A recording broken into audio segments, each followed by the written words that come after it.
शुरू करते हैं फिर। बिल्कुल, नमस्कार नमस्कार। चलिए, तो कहाँ तक पढ़ लिया था हमने?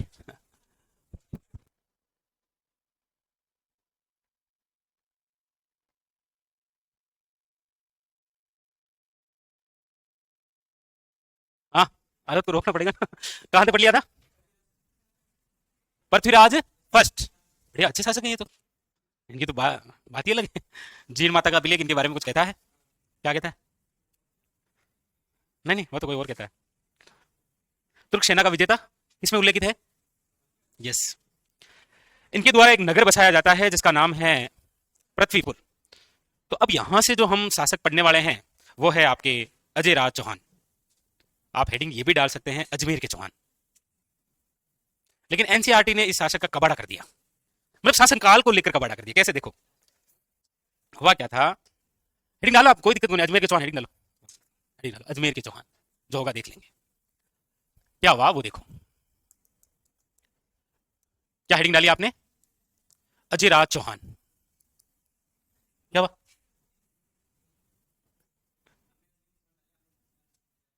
अरे नहीं नहीं, अजमेर के चौहान आपको हेडिंग डालनी है, कोई दिक्कत नहीं है इसमें। मैं आपको क्या पढ़ाने वाला हूं? अजय राज चौहान। इसके शासनकाल को लेकर क्या मतभेद है वो समझिए आप। इसका जो शासनकाल है वो एनसीईआरटी की बुक में तो ये लिखा हुआ है कि अजय राज चौहान का जो शासनकाल है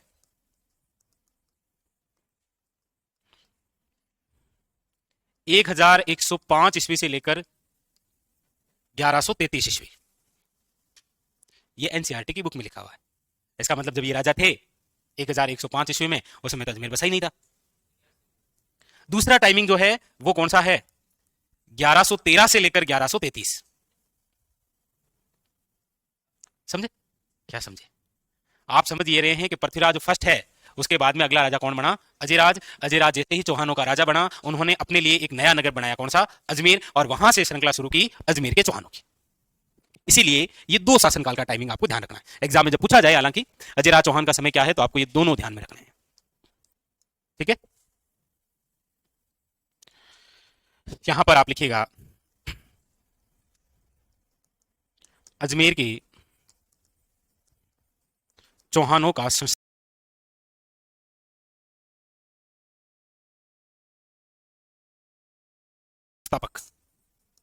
अजमेर के चौहानों का संस्थापक कौन है? अजयराज चौहान। क्योंकि 1113 ईस्वी में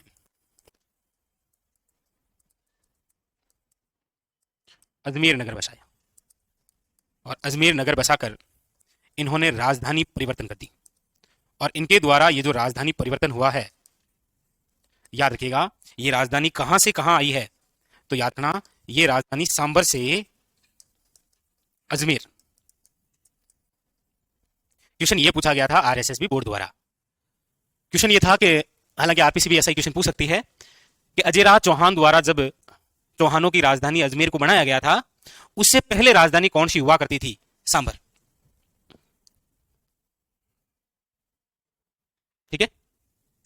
तो शासनकाल अजमेर के चौहानों का संस्थापक, और 1113 ईस्वी के अंदर अजमेर नगर बसाया, और राजधानी परिवर्तन की सांबर से कहां आई? अजमेर। जैसे मंडोर से मेड़ता लेकर गया था प्रतिहारों का कौन सा राजा राजधानी को?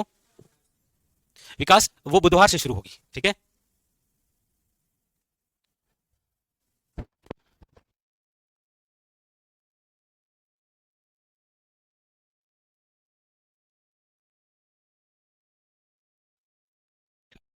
ठीक है? बर्फ के टुकड़े को पानी में भिगोते हैं तो कितना अंदर रहता है, कितना बाहर रहता है?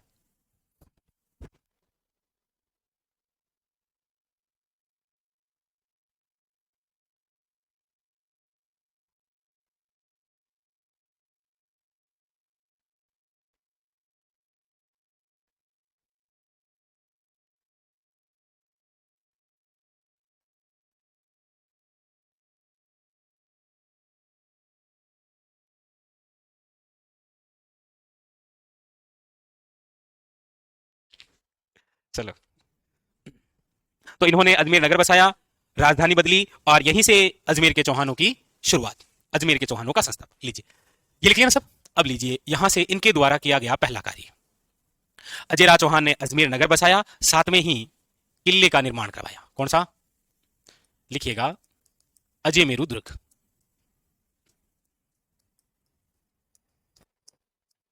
जो वर्तमान में क्या कहलाता है, तारागढ़। ठीक है, एक नगर बसाया, एक किला बनाया। तीसरा कार्य इन्होंने अध्यक्षता की। अध्यक्षता किनकी? शास्त्रार्थ दंगल की। किनके मध्य हुआ था यह दंगल? जैन धर्म। जैन धर्म दो भागों में है, कौन कौन सा? श्वेतांबर और दिगंबर। इन दोनों के मध्य शास्त्रार्थ दंगल हुआ था, जिसकी अध्यक्षता किसने की थी? अजयराज चौहान ने। बहुत बेहतरीन क्वेश्चन है। तीसरा कार्य इन्होंने मालवा के शासक, जिसका नाम है परमार शासक नरवर्मन, को पराजित किया।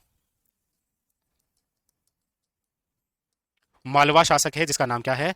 नरवर्मन। इसको पराजित करने वाला अजयराज है, ना कि अरुणाराज। ये क्वेश्चन किसी एग्जाम में इस प्रकार से था कि निम्न में से अरुणाराज चौहान के बारे में कौन सा कथन असत्य है। उसमें यह दे रखा था कि मालवा के नरवर्मन को पराजित किया, जबकि अरुणाराज ने नहीं। किसने किया था? अजयराज ने। ऐसा क्वेश्चन देख लिया आए नजर में? हाँ, ये वही है, ये वही है नरवर्मन। शाबाश, बिल्कुल सही बात है। 1/10। तो नगर बसाया, राजधानी बनाई, किला बनाया, अध्यक्षता की, और एक को लगे हाथ पराजित भी कर दिया। उसके बाद में इस बंदे ने सिक्के चलाए। नेक्स्ट, और वो भी चांदी के। चांदी के सिक्के चलाए। ये किसी एग्जाम में क्वेश्चन आया था और बड़ा विवादास्पद बन गया था ये। चौहानों का पहला शासक जिसने सिक्के चलाए थे चांदी के, कौन है ये? अजयराज चौहान। चांदी के सिक्के चलाए, लेकिन किस नाम से चलाए थे? श्री अजय देव,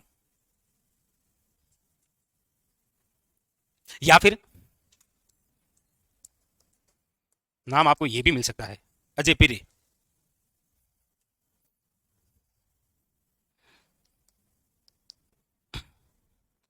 लगे हाथ इन्होंने अपने पत्नी के नाम के भी सिक्के चलाए, जो राजस्थान की पहली रानी है जिसके नाम के सिक्के चले थे। भाई के दिन मारे नाम चलाना पड़ी था।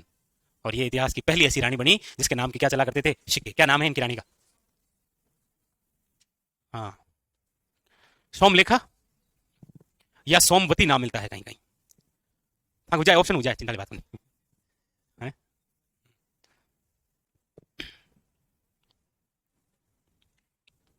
ठीक है, बस एक बात लिख लीजिए कि ये जो सिक्के थे, इसमें एक और लक्ष्मी का अंकन है। लक्ष्मी का अंकन, एक और किसका अंकन है? लक्ष्मी का, लक्ष्मी मां। और फिर इनकी पत्नी जिसका नाम क्या है? सोमलेखा, राजस्थान की प्रथम रानी, जिसके नाम के सिक्के चले। और जैसे ही अपनी पत्नी के नाम के सिक्के चलाए, धीरे से अपने पुत्र को बुलाया कि बेटा, मैं तो अगला काम कर दिया, जाऊं तो थार भाई के नाम का भी सिक्का काट दिया। वहां तो अब क्या बचा? मैं जा रहा हूं पुष्कर। ये सदा के लिए कहां चले गए? पुष्कर। इनके पुत्र का नाम है अरुणाराज, जो क्या बनेंगे? अगले राजा। कंप्लीट। बस ये बात थी किसकी? अजयराज चौहान की। आजकल जो क्वेश्चन पूछने का ट्रेंड सा चला है, उसमें बहुत कम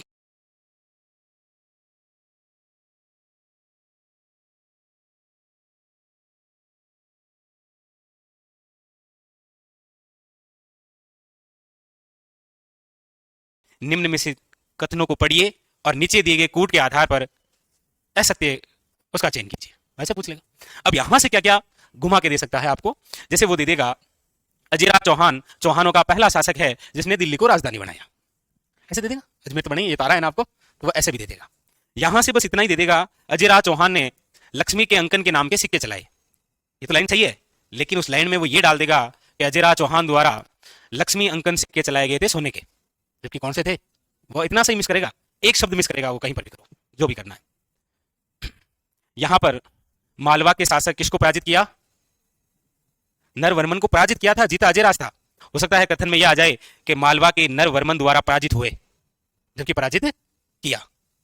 एक शब्द इधर उधर करेगा और बस पूरा खेल उसी का। कंप्लीट अजयराज चौहान पढ़ लीजिए, फिर आगे बढ़ते हैं। अंतिम समय के अंदर ये कहां चले गए थे?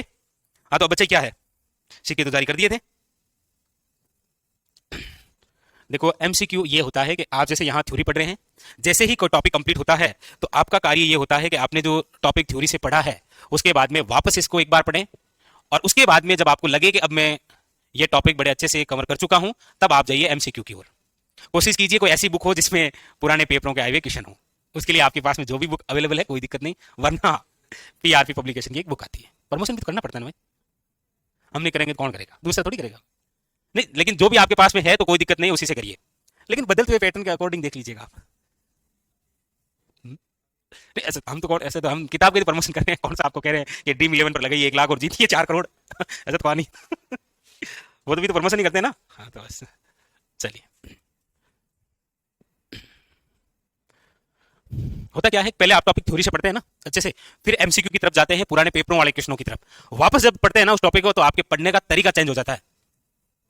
ये खास बात होती है उन पुराने पेपरों के अंदर आए हुए क्वेश्चनों की। एक तो सीधे पुराना पेपर देख लिया, हाँ ठीक है अजय राज, ये ठीक है, पहले थ्योरी से टॉपिक पढ़ा फिर एमसीक्यू पढ़े, फिर वापस इसको पढ़ेंगे ना, तो इसके पढ़ने का तरीका आपका खुद का अलग हो जाएगा कि अच्छा इसको ऐसे पढ़ना है क्योंकि क्वेश्चन तो वैसे आए थे। वो एक एक शब्द पढ़ेंगे जी, अभी तो क्या है जिस हिसाब से पढ़ेंगे ना उस हिसाब से, हाँ मालवा नरवर्मन पराजित किया, ठीक, वहां पर जब पुराने पेपर देखे और वहां पर कंफ्यूजन होगा ना कि नरवर्मन से पराजित हुए, तो वापस पढ़ेंगे तो बड़े ध्यान से पढ़ेंगे। ये तो होता है ना एग्जाम हॉल में, आते हुए पर्सन गलत इसीलिए हो जाते हैं क्योंकि हम थोड़ा सही ढंग से नहीं पढ़ पाते। चलिए आगे, वो थोड़ी लिखूं पुष्कर चले गए, आखिर में वहीं जाना है एक दिन, प्रतिहार वाले हरिद्वार गए थे, ये पुष्कर जा रहे हैं। चलो नेक्स्ट हेडिंग लगाइए, अरुणा राज चौहान। अरुणा राज चौहान अगले शासक, या फिर इन्हें बोलते हैं आनाजी, आनाजी चौहान।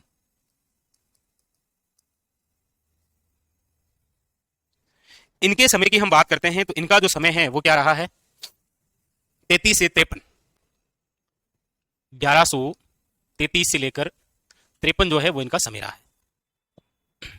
ये भी एक अच्छे और बहुत बेहतरीन शासकों में से एक है। मतलब जब इनको पढ़ते हैं तो ऐसा लगता है कि जैसे अब यहां नाम लिखा ना अरुणा राज या अन्ना जी चौहान, तो मतलब दिमाग में ऐसा फीलिंग आता है कि कोई डोकरो अच्छो शासक रही है, डोकरा एज में था ठीक है मामला, अगला लोग क्यों मानता।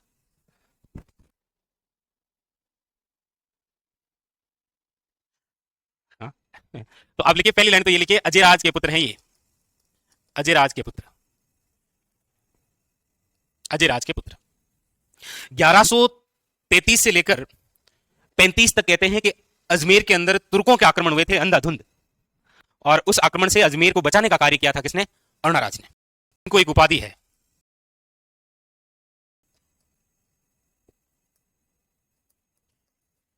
परम भट्टारक महाराजा अधिराज परमेश्वर। ऐसी ही एक उपाधि कोई प्रतिहार शासक ने ली थी, नाग भट्ट, फर्स्ट तक सेकंड, ठीक है याद रखिएगा इंपॉर्टेंट, परम भट्टारक महाराज। अच्छा ऐसी ही उपाधि किसी मेवाड़ के शासक ने भी ली है, नहीं ऐसे याद आ रहा है तो बाकी है क्या, ऐसा कोई है, यस।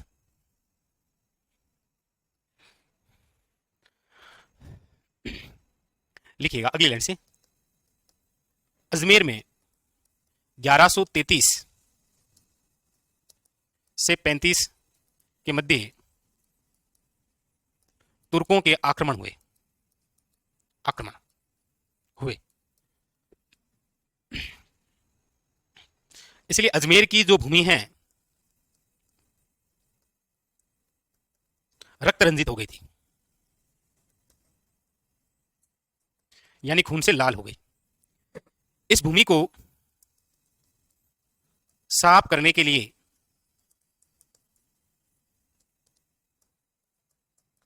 अरुणराज द्वारा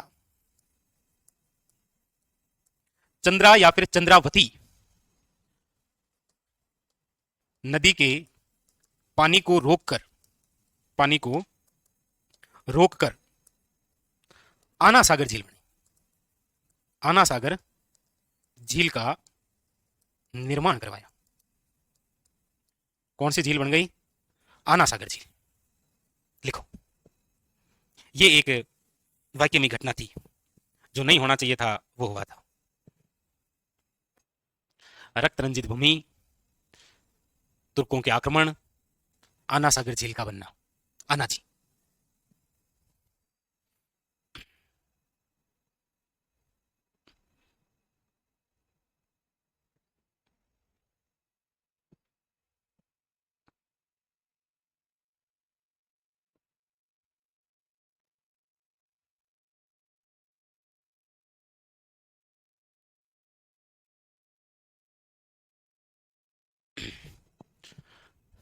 कौन सा कमेंट था भाई? ठीक है, ठीक है, लिख लिया।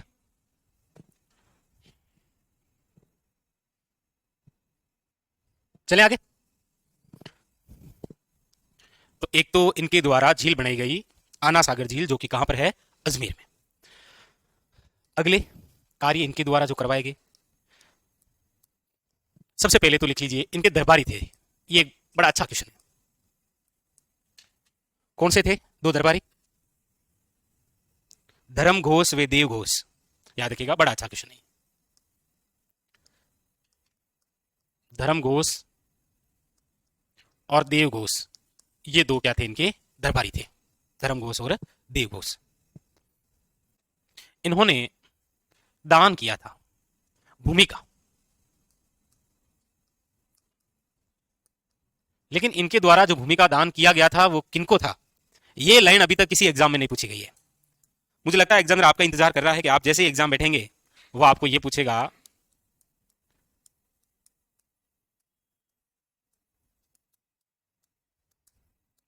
खत्तरगच अनुयायियों को किस चौहान शासक द्वारा भूमि का दान किया गया था? कौन है ये? अन्ना जी चौहान। अब बस ये इंतजार कर रहा है खत्तरगच।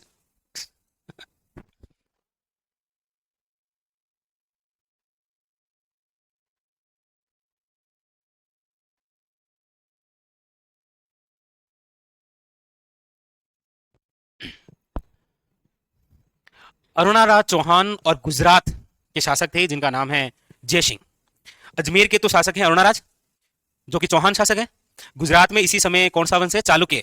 और शासक कौन है? जयसिंह। इन दोनों के मध्य शुरू से ही मतभेद था। वो मतभेद समाप्त होता है 1134 में, और मतभेद समाप्त करना है इसका मतलब कोई ना कोई संबंध बनाने होंगे। उसी बीच एक वैवाहिक संबंध होता है,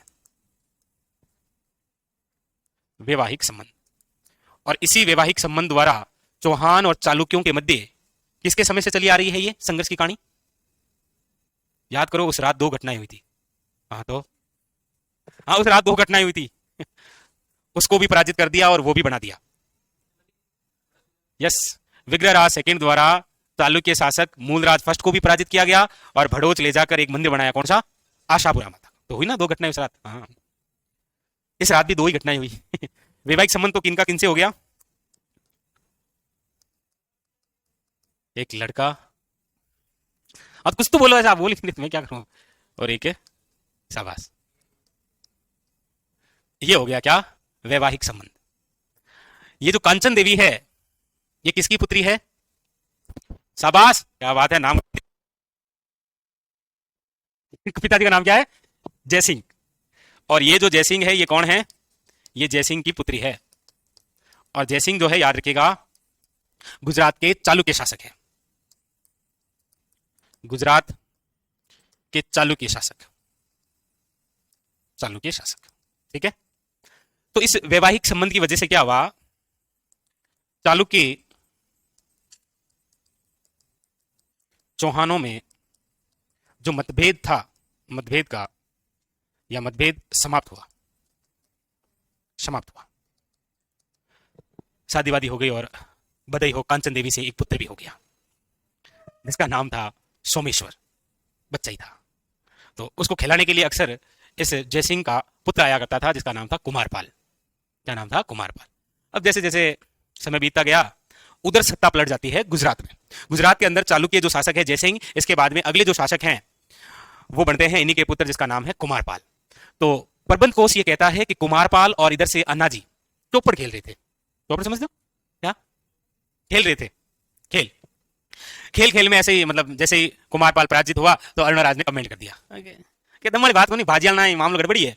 जैसे गांव में गाई है कि ताश रमता रमता अब थन कहीं बनावा, मतलब कमेंट कमेंट में, खेल खेल में हो जाता है। तो खेल खेल के अंदर कुमारपाल को ऐसे, मतलब उनके परिवार की क्या निंदा कर दी। किसने? अरुणराज ने। अगले ही दिन कुमारपाल आ गया सेना लेकर, किसके खिलाफ? अरुणराज। तो अरुणराज को पराजित भी किया और अपनी बहन ने क्यों, आजा बहन लिया और बेग लिया उरी हमा।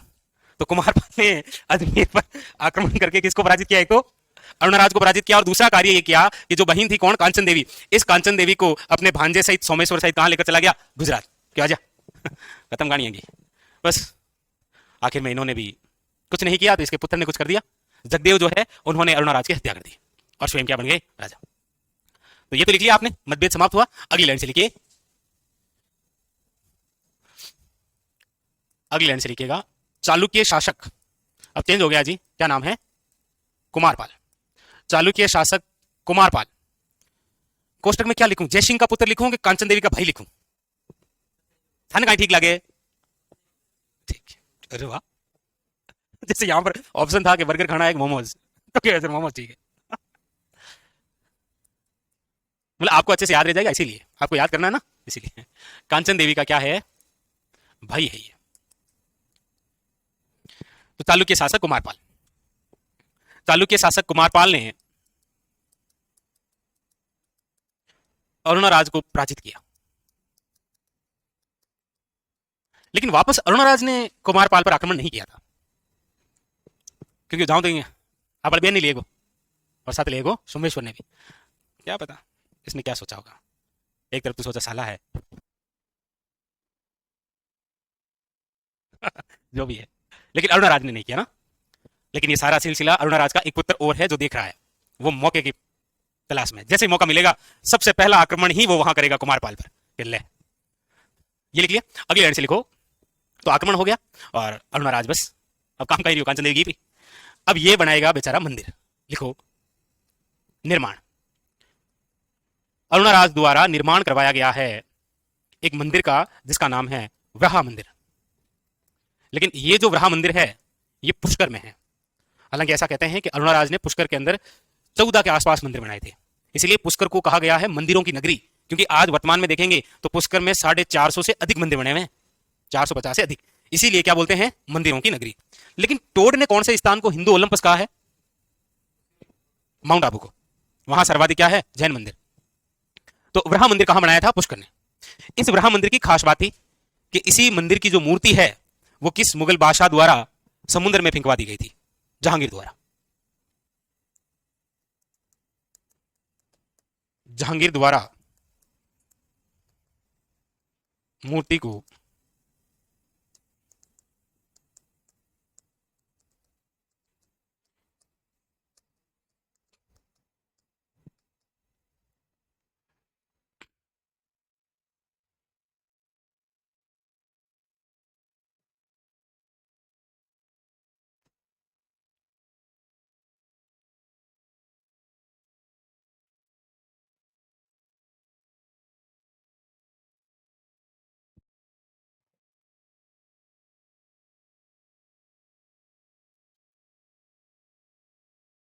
वो अलग अलग शासकों के समय की बात है, आप वापस पढ़िएगा एक बार, ठीक है। सब जगह जो इतिहासकार है वंश के बारे में उनका एक अलग कथन रहता है और किसी शासक को लेकर एक अलग कथन रहता है, ठीक है। आप वो थोड़ा वापस देखिएगा।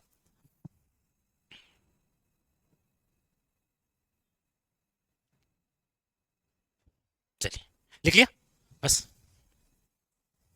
खत्म कहानी। अब क्या लिखा है आपको, बस अब बस आप इतना लिख लीजिए, नोट करिए, नोट करके लिखा देते हैं, नोट करके लिखिएगा, जगदेव द्वारा, जगदेव द्वारा अपने पिता, अपने पिता अरुणाराज की हत्या की गई, ठीक है। हाँ काफी है राहुल, कोई दिक्कत नहीं है, बस आप पढ़ने में बिल्कुल कसर मत छोड़िएगा ना, और बाकी कोई दिक्कत नहीं, पढ़ते रहिए आप। चलिए, तो ये बात कंप्लीट हो गई किसकी, अरुणाराज चौहान की। पढ़िए फिर आगे बढ़ते हैं, अजिराज को भी देख लीजिए एक बार, और अरुणाराज को, और फिर आगे बढ़ते हैं। 1133 से लेकर 35 के मध्य इसका उल्लेख मिलता है, 12वीं शताब्दी।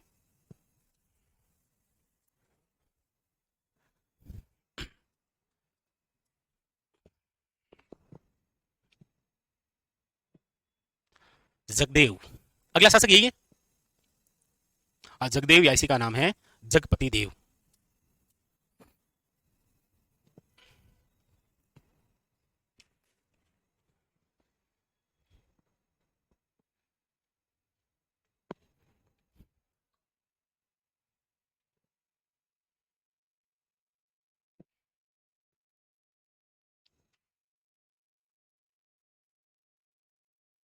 ठीक है, आगे हेडिंग डालिए नेक्स्ट, जगदेव या जगपति देव, जगदेव या जगपति देव।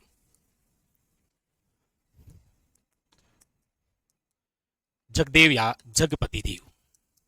अब इनसे तो क्या ही क्वेश्चन आएगा, बस इतना सा लिख लीजिएगा कि इनको चौहानों का पितृहंता कहा गया है, और कोई क्वेश्चन नहीं है। चौहानों का पितृहंता,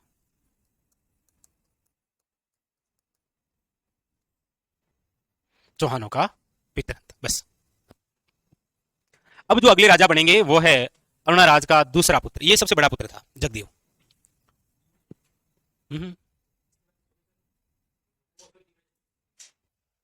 विग्रह चतुर्थ, फिर अपर गंगे, फिर पृथ्वीराज सेकंड, फिर बनेगा सोमेश्वर। तो इनके बारे में कोई नहीं, एक ही क्वेश्चन आएगा और वो केवल यही है, चौहानों का क्या है ये, बस। अगला हेडिंग डालिए। अब ये है सबसे खास, क्योंकि ये वो शूरा है जो आज भारत की राजधानी दिल्ली है, वो दिल्ली किसकी राजधानी बनेगी, अजमेर की।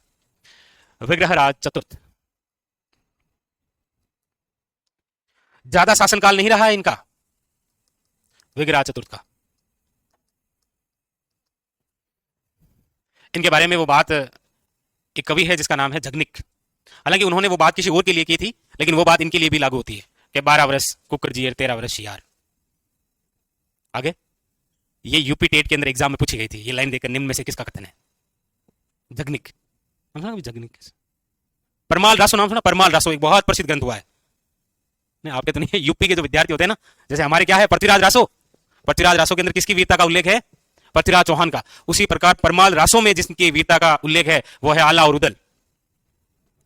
आएगा, आगे पढ़ेंगे हम, तो यूपी के एग्जामों का प्रसिद्ध क्वेश्चन है ये। तो विग्रह चतुर्थ शासनकाल जो है वो तो लिख लीजिए 1158 से लेकर 63 है, लेकिन इनका जो शासनकाल है याद रखिएगा वो चौहानों का स्वर्ण काल है, चौहानों का स्वर्ण काल, गोल्डन पीरियड है। चौहानों का सर्वाधिक साम्राज्य विस्तार, साम्राज्य विस्तार, साम्राज्य विस्तार इनका डायरेक्ट इस प्रकार से था, देखो ऐसे, इन्होंने डायरेक्ट जोड़ दिया था ऐसे, ये देखो ऐसे,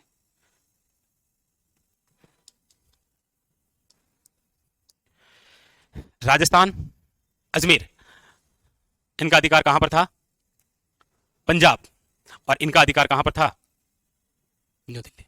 पूरा साम्राज्य था इनका, तभी तो दिल्ली को क्या बनाया था इन्होंने, हाँ राजधानी लिखेंगे, इसीलिए सर्वाधिक साम्राज्य विस्तार भी इनके समय। अच्छा, इनका जो काल है ये आपके कलम, कटार और कला का काल है। मतलब कलम मतलब इन्होंने बहुत प्रसिद्ध नाटक लिखा है, कटार मतलब तलवार के बल पर साम्राज्य विस्तार किया है, हाँ, और कला का मतलब इन्होंने कुछ नगर बसाए, कुछ पाठशालाएं बनाई, इसलिए इनका जो काल है वो क्या है, कलम, कटार और कला का काल है। तो इनका जो शासन काल है वो इन नामों से जाना जाता है। विग्रहराज चतुर्थ ने राजा बनते ही सबसे पहले कार्य किया, कुमारपाल पर आक्रमण करके उसको पराजित किया। उसके पास में जो जो क्षेत्र हुआ करते थे, जैसे जालोर का एरिया, नागौर का एरिया, ये सब का सब किसके अंडर में, कुमारपाल के था, अपने पक्ष में लिया, और वहां कुमारपाल को पराजित करने के बाद में डायरेक्ट दिल्ली पर आक्रमण करता है। और दिल्ली का उस समय शासक हुआ करता था तोमर, तोमर वंश हुआ करता था जिसका नाम था तंवर तोमर, उसको पराजित किया और राजधानी अजमेर से कहां स्थानांतरित की, दिल्ली। अभी किसी एग्जाम में आया था, दिल्ली को राजधानी बनाने वाला प्रथम चौहान शासक कौन है, और दिल्ली रुद्र को पराजित करके उसकी बहन रुद्राणी को लेकर आया था ना, रुद्राणी जिसका वास्तविक नाम क्या था, आत्मप्रभा। चलो, तो ये तो हो गए इनके शासनकाल की बातें, इंपॉर्टेंट इंपॉर्टेंट। अब लिखिएगा अगली बात, इनका अन्य नाम, अभियान भी लिखेंगे लेकिन सबसे पहले लिख लेते हैं इनका अन्य नाम। अन्य नाम क्या है इनका,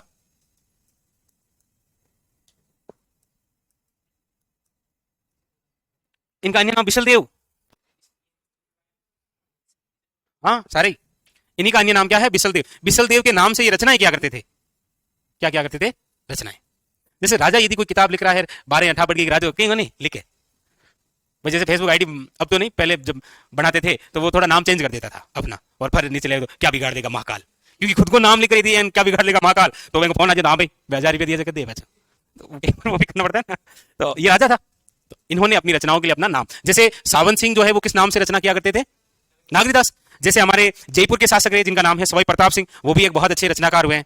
वो भी किस नाम से रचनाएं किया करते थे? मैं बताओ तो बाकी कोई दिक्कत वाली बात नहीं। ब्रजनिधि नाम सुना होगा कभी आपने, ब्रजनिधि। हाँ, एक ब्रजराज की उपाधि है जो जाट शासक बदन सिंह को है। तो अन्य नाम क्या है? बिसलदेव। इनको एक उपाधि है जो और किसी शासक को नहीं मिली, वो है कवि बांधव की, या फिर कह देते हैं कट्टी बांधव। विद्वानों का आश्रयदाता था ये, इसीलिए कहा गया। और किसने कहा था?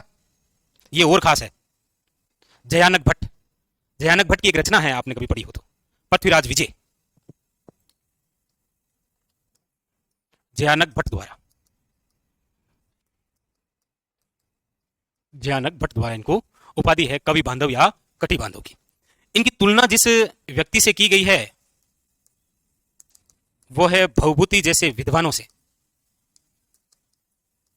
विद्वान से। ये तुलना किसने की थी? ये तुलना करने वाला भी एक इतिहासकार जिसका नाम है किलहॉर्न। किलहॉर्न ने यह कहा कि विग्रह चतुर्थ किसकी होड़ करता है? भवभूति। ये भी एक बहुत अच्छे इतिहास साहित्यकार हुए, इनसे किए। तो अन्य नाम है, इनकी उपाधि है, इनकी तुलना है। बात इनके साम्राज्य की करते हैं तो इनका जो साम्राज्य था वो अजमेर, अजमेर के बाद में इन्होंने हिसार को अपने पक्ष में लिया, हिसार के बाद में पंजाब को भी ले लिया, और फिर कहा चलो करते हैं उड़ता पंजाब, दिल्ली भी ले लिया। दिल्ली को लेते ही याद रखिएगा राजधानी, राजधानी बनाया इन्होंने किसको? दिल्ली को। दिल्ली लिखिए।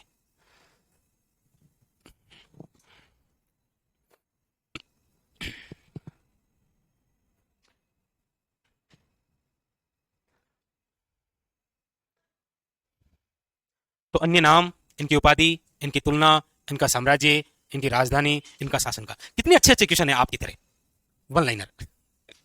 ऐसे छोटे छोटे क्वेश्चन उठा उठा कर पूछेगा वो। ओके, हिसार कहाँ है? क्वेश्चन आया था हिसार के साथ राजस्थान का कौन सा जिला सीमा लगाता है? हनुमानगढ़। कौन सा है?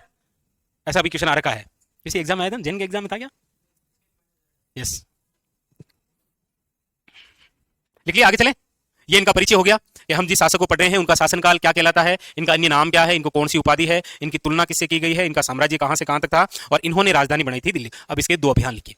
एक तो अभियान में दो बातें लिख लीजिए।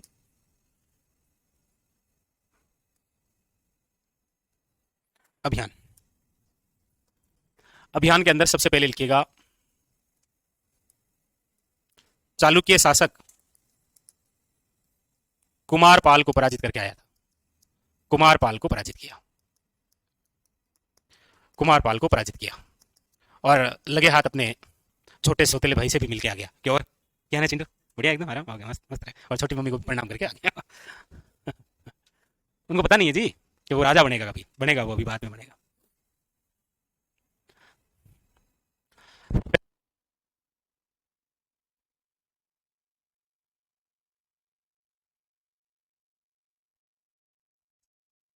अब देखो, सबसे बड़ा पुत्र तो कौन था? जगदेव। लेकिन देखो क्या निकलियो।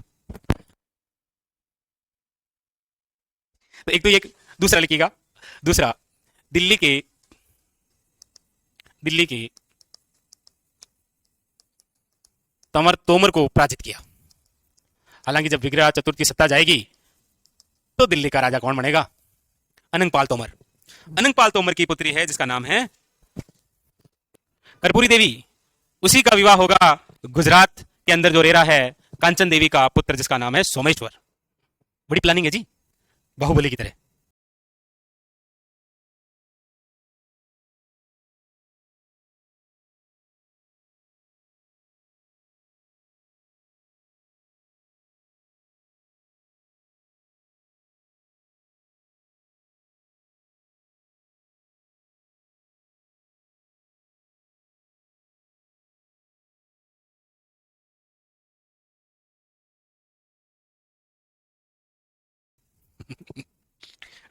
तो पुष्पा टू की तरह है प्लानिंग, जो भी है। दिल्ली के तमर तोमर को पराजित किया। इसीलिए याद रखिएगा, दिल्ली पर, दिल्ली पर अधिकार करने वाला, दिल्ली पर अधिकार करने वाला प्रथम चौहान शासक, कौन? विग्रहराज चतुर्थ। बहुत ज्यादा इंपॉर्टेंट ये दो अभियान। और ये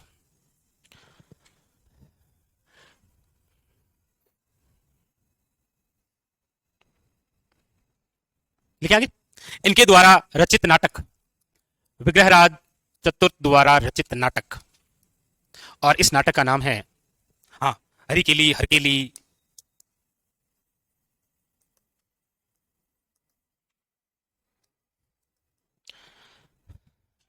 एक क्वेश्चन जो बहुत बेहतरीन बनता है लेकिन पूछा नहीं है। हरिकेली नाटक में निम्न में से किन का संवाद है? ऑप्शन नंबर एक, पहले मैं ऑप्शन दूंगा, हाँ ऐसे नहीं बोला ना, आपको ऑप्शन दूंगा मैं। पहला ऑप्शन है शिव भस्मासुर,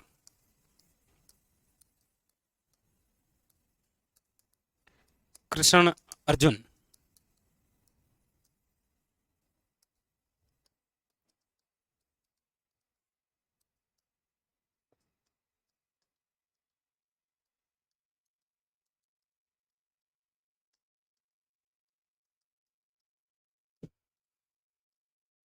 पूरी रूपरेखा है जी जो आपकी इच्छा हो।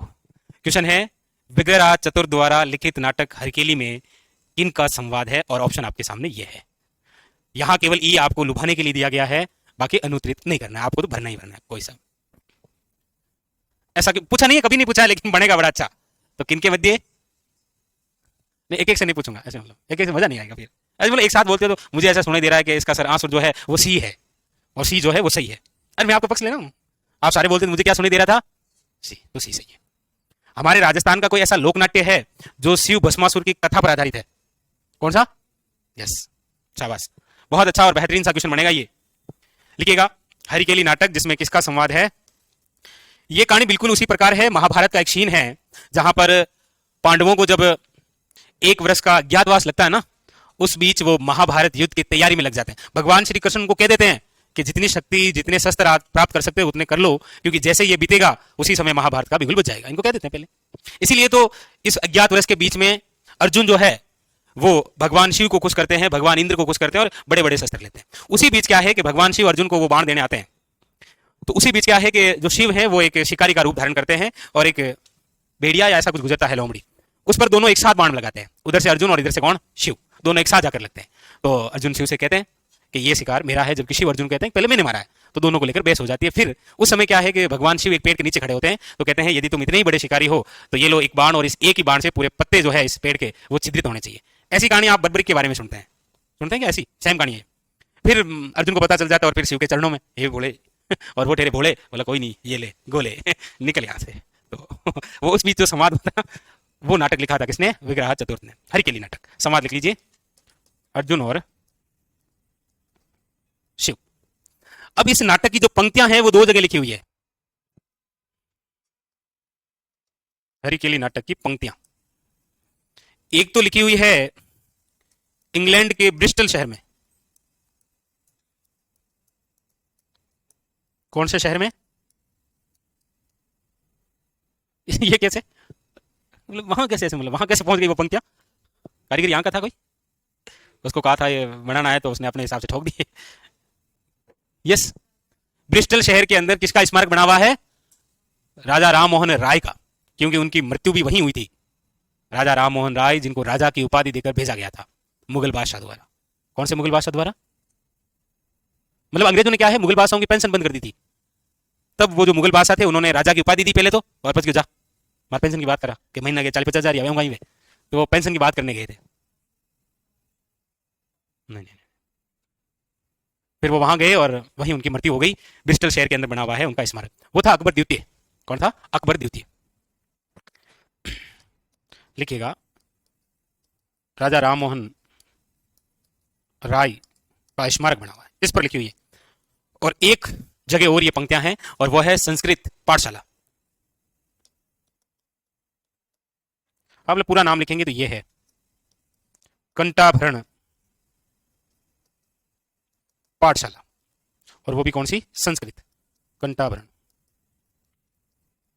पाठशाला अजमेर। हालांकि इसको तो तुड़वा दिया था कुतुबुद्दीन ऐबक ने, और क्या बन गया? 2.5 दिन का झोपड़ा। तो ये यहां पर लिखी हुई पंक्तियां हैं, उतारिए।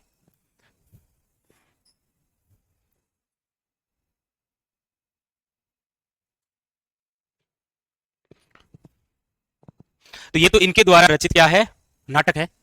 अब है इनके दरबारियों की बात।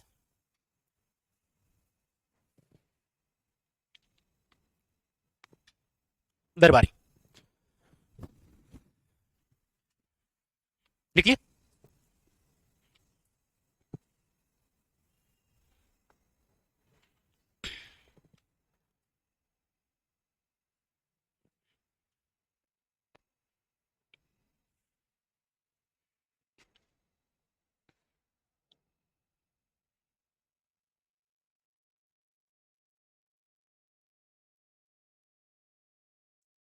सर मैं लैब असिस्टेंट साइंस के लिए जीके पढ़ा रहा हूँ, कोई प्रॉब्लम तो नहीं होगी? नहीं कोई प्रॉब्लम नहीं, पढ़ाओ आराम से, कोई दिक्कत नहीं।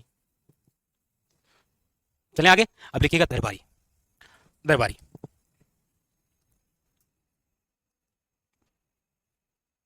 दरबारियों में एक तो है आपके बिसल रासो के लेखक। और कौन है बिसल रासो के लेखक? नरपति नाले, शाबाश।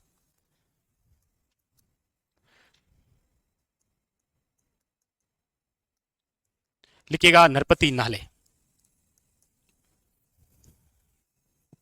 इनके द्वारा जो रचित वो है कौन सी? बिसल रासो।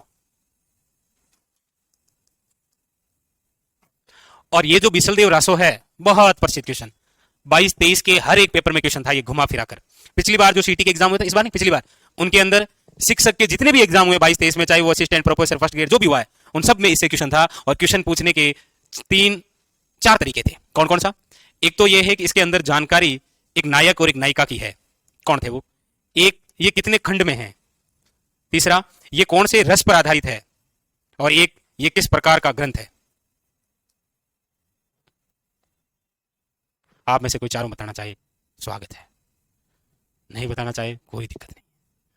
फिर भी ऐसे मतलब, यस, हाँ, यस यस यस, ये बात ठीक है। ये लीजिए, ये किस प्रकार का ग्रंथ है? तो प्रेम ग्रंथ है ये। हालांकि पूछ ले तो याद रखिएगा, ये एक प्रकार का प्रेम काव्य है, ठीक है। हाँ, किंग फेंको, वो नहीं, 4-5 ही फेंको। ये कितने खंड में है? 4 खंड में। ये कौन से रस पर आधारित है? आमरस? नहीं, श्रृंगार रस। श्रृंगार रस पर आधारित है ये। कौन से रस पर आधारित है? श्रृंगार रस पर। और इसके अंदर जो जानकारी है वो किसकी है? नायक के रूप में तो है कौन? विग्रहराज चतुर्थ, ये नायक है। और नायिका के रूप में है इनकी पत्नी, जिनका नाम है राजमती। ये टोटल कितने खंड में है? 4 खंड।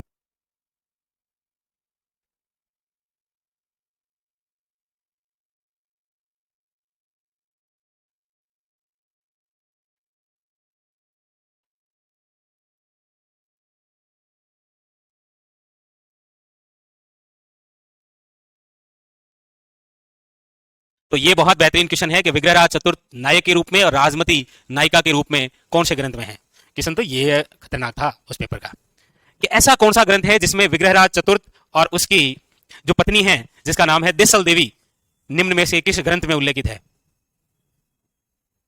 ललित विग्रहराज, जो किसकी रचना है? सोमदेव, जो इनके दूसरे दरबारी है। ये लिखो पहले तो, लिख लिया? 4 क्वेश्चन बनते हैं इनसे, इंपॉर्टेंट।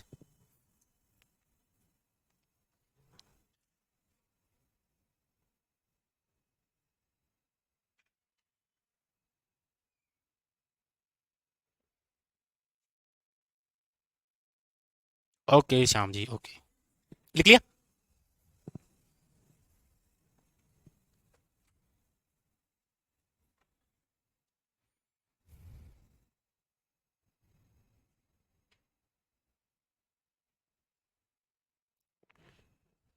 नेक्स्ट नंबर 2 लिखिएगा, वो है सोमदेव, नंबर 2।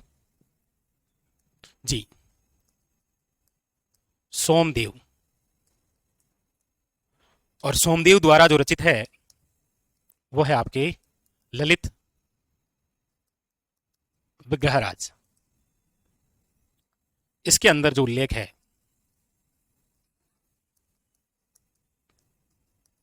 वो विग्रह चतुर्थ वे इनकी पत्नी जिनका नाम क्या है, देसल देवी। राजा के बहुत सारी रानियां हुआ करती थी, ठीक है।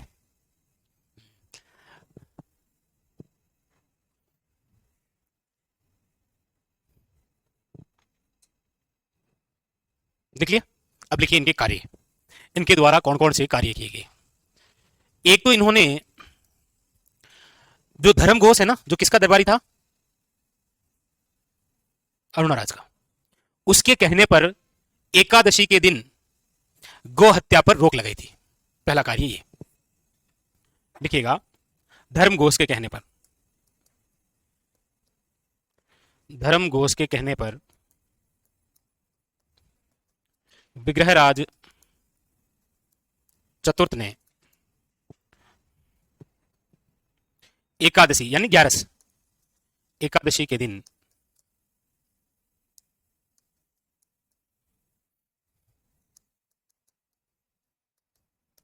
ओब्लिक जीव हत्या पर रोक लगाई।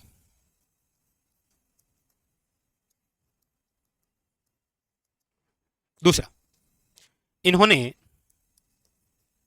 बिसलसर नगर बसाया, जो कि कहां पर है, अजमेर में। इन्हीं के द्वारा बिशलपुर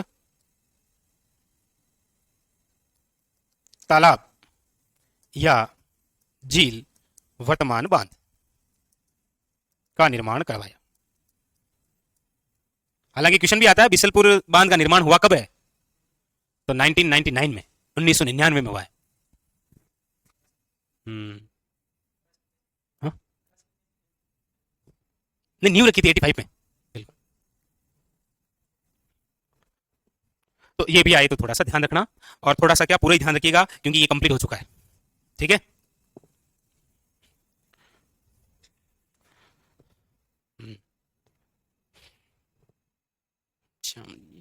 आपसे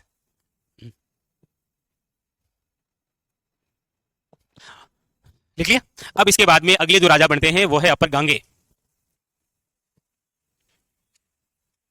अपर गांगे की हत्या करता है पृथ्वीराज सेकंड। अगला राजा बनता है पृथ्वीराज सेकंड। पृथ्वीराज सेकंड है निसंतान, इसीलिए कौन बनेगा, सोमेश्वर चौहान। लिख लिया सबने, आगे चलें नेक्स्ट। अब आप लिखिएगा अगले जो शासक हैं, कितने नंबर हो गए वैसे, कोई नंबरिंग करा, अच्छा नंबरिंग क्या है सर, ये गजराज, दो अर्णराज, तीसरो जगदेव, चौथो नंबर 5 अपर गांगे। यस यस यस, हाँ ऐसा है, शाबाश, ऊपर देखो। कल एक क्रम लिखाया था आपको चौहानों का, वो बता सकता है, एक डायग्राम बनाया था कि इनमें से 4 नाम देगा, आपने कहा हाँ सर, खींच फोटो। हाँ तो बताओ, वो कहीं से शुरू कर दो जहां से आपकी इच्छा हो रही है। नहीं नहीं, अजयराज से नहीं करना है, अजयराज से, यस, पृथ्वीराज फर्स्ट से लेकर पृथ्वीराज तृतीय तक बतानी है पूरी कहानी। नहीं नहीं, आपको नहीं बतानी, बाकी वाले बता सकते हो कोई भी। यस,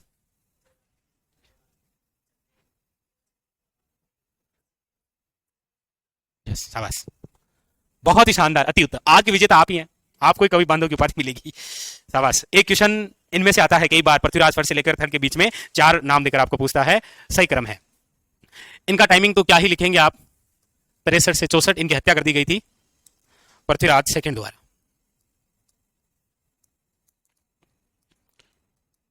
सेकंड द्वारा हत्या, इसीलिए अगले शासक कौन बन गए, पृथ्वीराज सेकंड। और पृथ्वीराज सेकंड का जो टाइमिंग है वो है 1164 से लेकर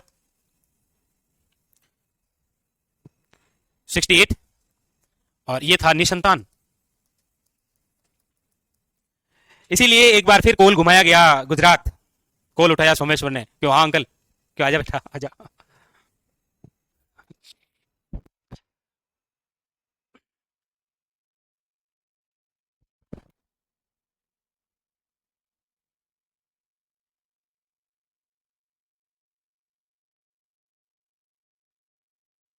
तो इनकी तो कोई खास बात नहीं है, बस इतना लिख लीजिए कि भला हो कि इनको हम पढ़ रहे हैं, आपका बहुत बड़ा भला है, ये इनको आप पढ़ रहे हैं। नंबर 7 लिख लिया नहीं है, नंबर 7, नाम है सोमेश्वर चौहान। सोमेश्वर चौहान। सोमेश्वर चौहान का टाइमिंग है 1168 से लेकर 77, 1177। हाँ, नहीं, कौन जगदेव का पुत्र था, क्या पूछ रहे हैं आप, किसका पुत्र है? ओ शूरो तो लिखो है। इनके तो पिताजी का नाम क्या था? अर्णोराज चौहान।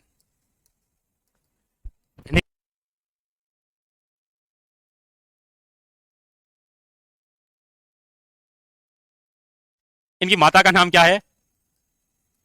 कांचन देवी। कांचन देवी किसकी पुत्री थी? जय सिंह की। सोमेश्वर चौहान जो है, इनका जो बाल्यकाल है, बचपन जो है, ये बाल्यकाल जो है, ये कुमारपाल के पास गुजरात में व्यतीत हुआ। कुमारपाल के पास गुजरात में व्यतीत हुआ।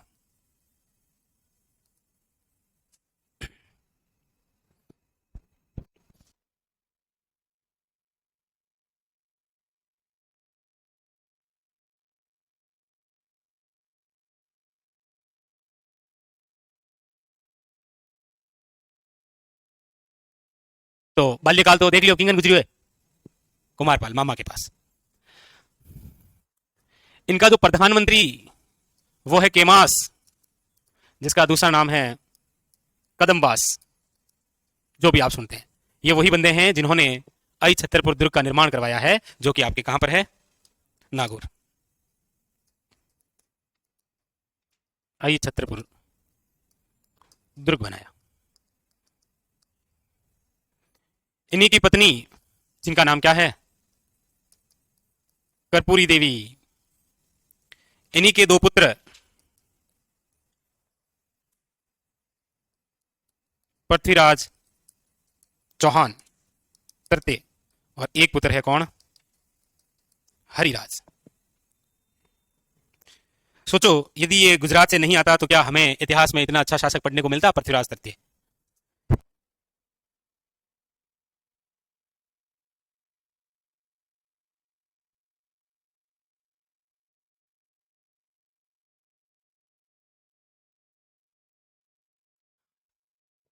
इनका टाइमिंग, समय देख के आपको कुछ याद आया?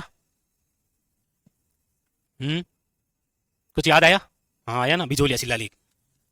बिजोलिया शिलालेख किस शासक के समय लिखा गया था? ये क्वेश्चन याद रखना। हाँ, इतना ही बहुत है। हाँ प्रकाश, बट ऑफलाइन वाले विद्यार्थी कह रहे हैं कि सर कल वैसे ही संडे छुट्टी है, तो चाल बदियाल घंटों 1.5 घंटे और। ऑफलाइन वाले विद्यार्थी बहुत बहुत पढ़े खोर हैं। हाँ, अरे सही में क्या करें आप, प्रशंसा करो तो आप मानते नहीं हो, बुरे आप करने नहीं देते हो। लिख लिए। अब देखिए, एक घटना है, उस घटना की वजह से एक दुश्मनी भी हो जाएगी, और उस घटना के बीच में इनकी मृत्यु भी हो जाएगी। लिख लिया सबने? अब देखिए,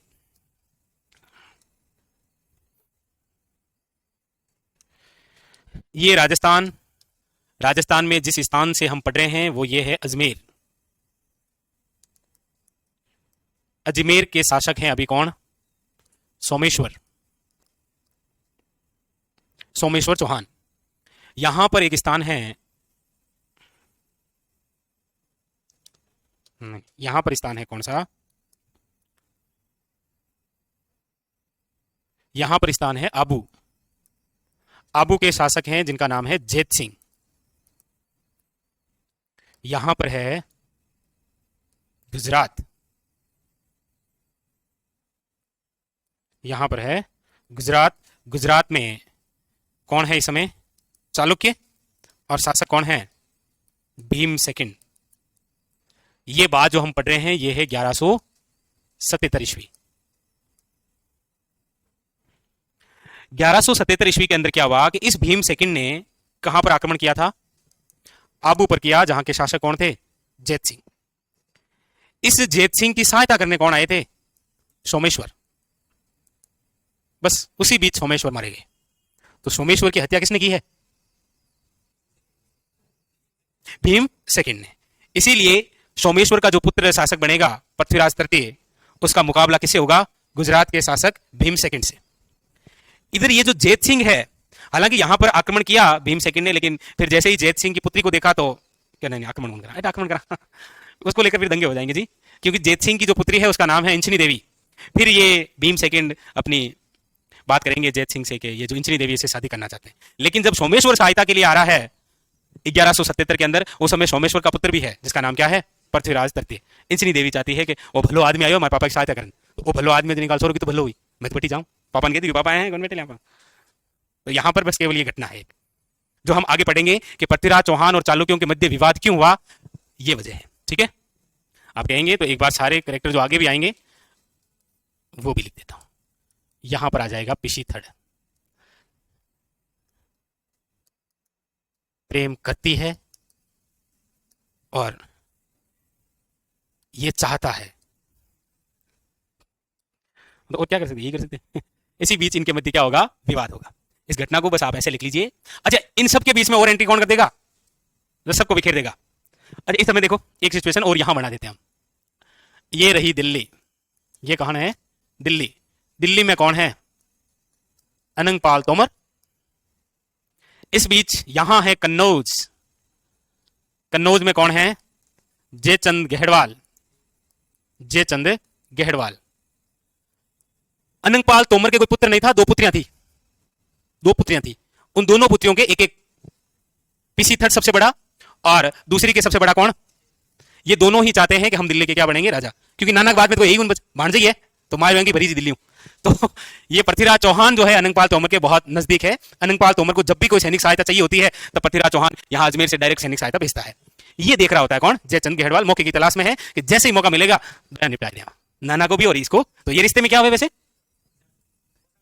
हाँ वो से भाई होगी। इन सब के बीच में इधर से एंट्री मारता है वो देखो कौन उधर से तो गोरी आया, कौन आया, और सबको बिखेर देगा।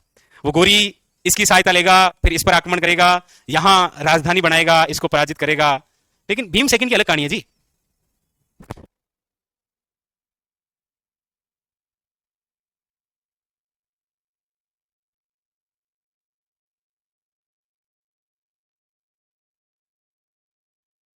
तो आगे जो भी होगा, यहां पर आपके लिए बस इतना सा लिखना था।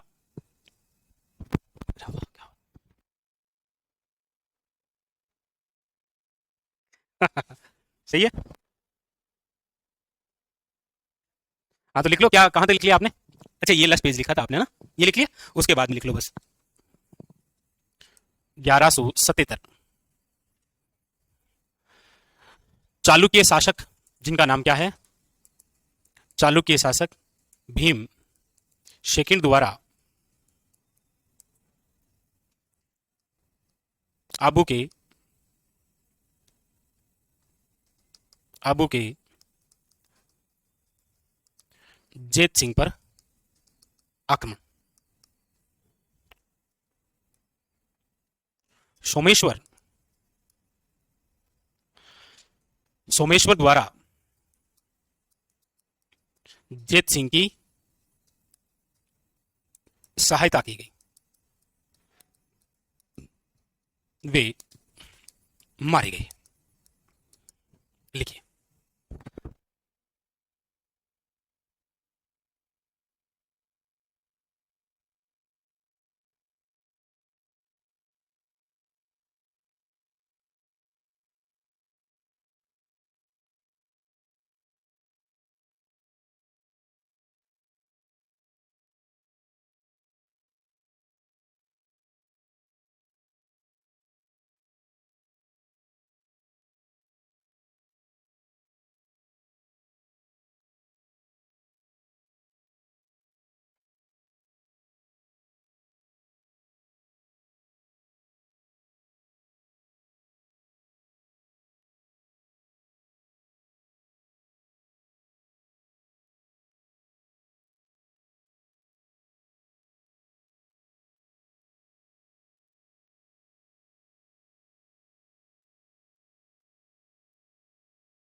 चलो आगे।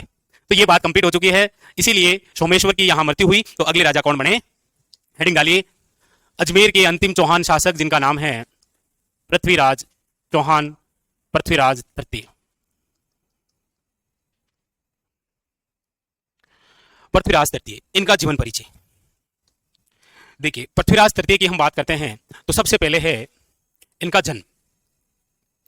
इनका जो जन्म है वो हुआ है 1166 ईस्वी में। इनकी जो जन्म स्थली थी वो थी आपके अहिल पाटन, गुजरात। गुजरात। इनके पिताजी का जो नाम है सोमेश्वर चौहान। सोमेश्वर चौहान। इनकी माता का जो नाम है वो है कर्पूरी देवी। कर्पूरी देवी जो है वो किसकी पुत्री है? दिल्ली के अनंगपाल तोमर की पुत्री।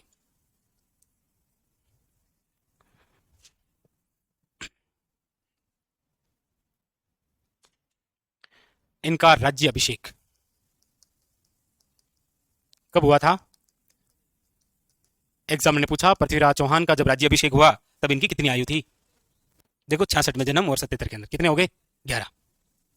10 तो उन्हें है ना, 11 हो गया है ना, 11 वर्ष। 11 वर्ष की आयु में। इसीलिए आप जब इनका शासनकाल पढ़ेंगे तो शासनकाल का जो टाइमिंग है वो है 1177 से लेकर 92।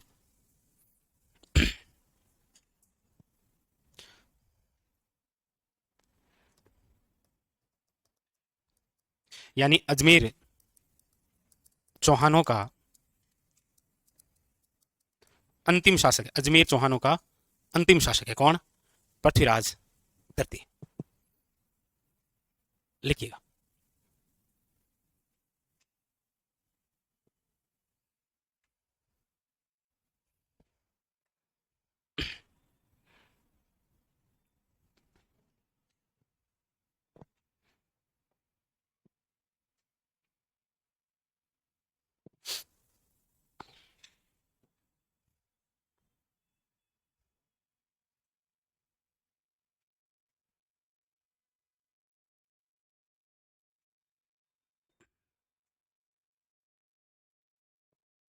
लिख लिया? चलिए फिर आगे। अब लिखिए इनकी उपाधियां। इनकी उपाधियां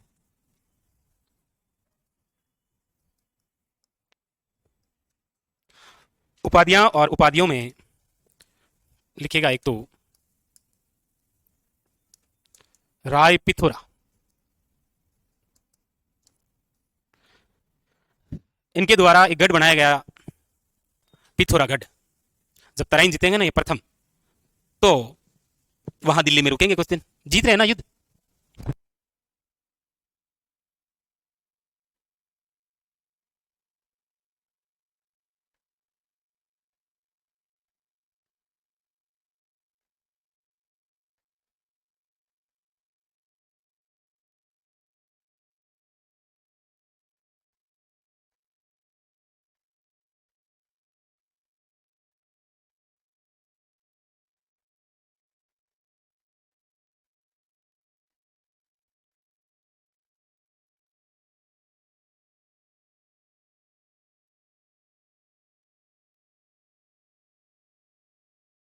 तो वो फीलिंग नहीं आई आप। दूसरी उपाधि लिखिएगा। दूसरी उपाधि है दल पंगुल की।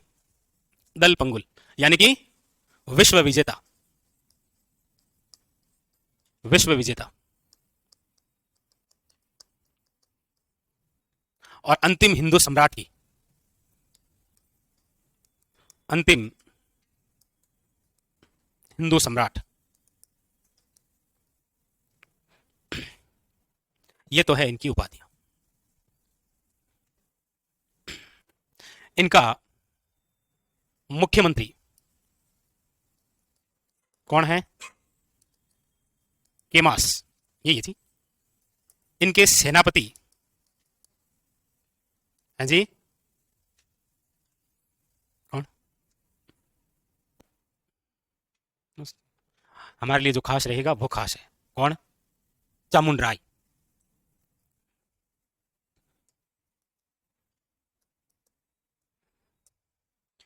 इनका घोड़ा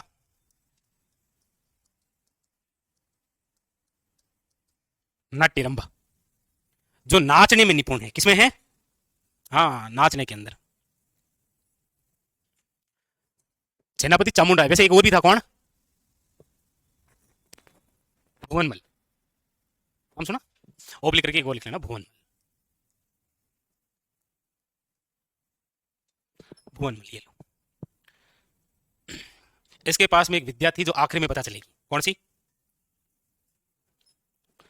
आखिर में पता चलेगी।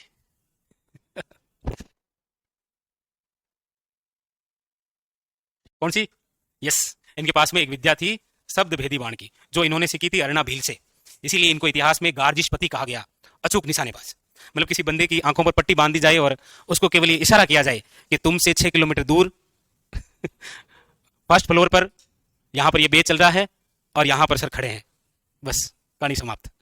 तो भी वो डायरेक्ट निशान लगा देता। इसलिए तो वो कहावत बोलेगा ना, कौन सी? कि 4 बांस 24 गज अंगुल अष्ट प्रमाण, ता ऊपर सुल्तान मत चुके चौहान और कुंच क्यों ठोक गयो तीर सीधे उड़ तो वॉकिंग लग्यो गोली क्यों।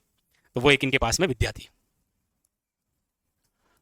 इनके पास में जो विद्या थी, यहां विद्या वो विद्या है ना। हाँ, मतलब क्या सर एक विद्या थी ना वो, तो विद्या जो है वो कौन सी थी? हाँ, कलावाणी, शब्द भेदी बाण। शब्द भेदी बाण, शब्द भेदी बाण। इसीलिए पृथ्वीराज को गार्जिशपति की उपाधि है। गार्जिशपति कहा गया, अचूक निशानेबाज। मतलब क्या राजा रहे होंगे इसमें। आंखों पर पट्टी बांध के हाँ बता के ठोकनी है। और आप आगे आप क्या गुल्ली है तो ही ठोकी जे। हम ठोकी थी नहीं, घर में कई बार घर का कहते हैं ले कील ठोक दी तो ही ठोकी थे। चक्कर में आती आंगलियां और बांध ले वहां। वाकई में मतलब क्या राजा महाराजा रहे हैं, अलग था इनमें।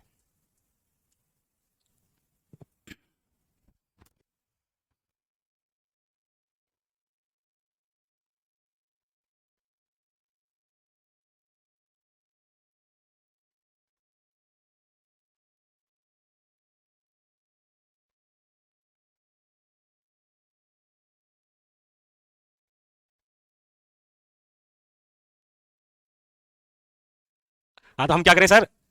ठीक है, चूंकि सर बात शब्द भेदी बाण कौन सी कला है? शब्द भेदी।